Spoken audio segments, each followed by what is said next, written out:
Hello and welcome back. This is video number 3, and we are going to discuss the email course formula. So this video is going to be fairly quick. The goal of this is kind of give you a brief overview of the breakdown of the email follow-up series. So it's going to first start out with the welcome email. So you're just going to give them the actual webinar replay, and this is what they are going to sign up for. So they are going to expect this. So they're going to want it right away. So you definitely want to deliver what you promise so that you gain their trust. Now, they're not going to initially buy, and some may not, but the majority of people will not buy just at the welcome email. You're going to have to build and gain their trust over a course of time.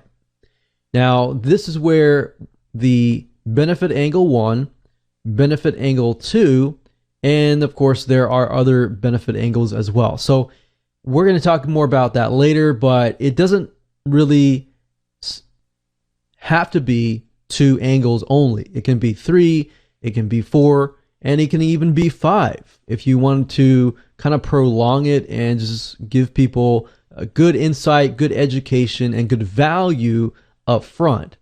Now, what the benefit angles are is basically going to be different benefits that stand out about your product or service. In other words, the benefit is something that is going to have an impact on the prospects itself. So if you think about benefit versus feature, feature is something like the light bulb is green. Why does that matter?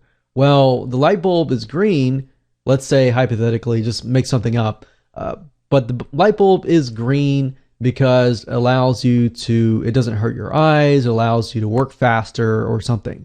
So that is going to be the benefit, is why does it matter? Like, why does that feature matter? So that's going to tell people the different reasons why they should actually buy your product or service.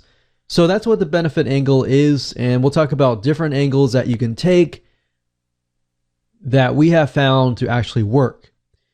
And then of course, after that, you want to kind of begin to close, and you want to add some scarcity in there. So you want to add a countdown. Talk more about that later on. And then of course, you have the final close, which is when you close down your actual email course. Now, you might be thinking, why should I do that? Wouldn't I lose sales? You'll actually gain sales because people take you more seriously if you close it down.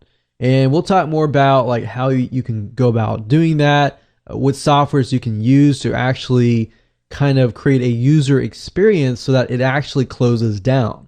So we'll talk about that later on in the future videos. But for now, let's start with video number 4 and talk about the email swipe, which is going to be the replay and the welcome email. So we'll see you in video number 4.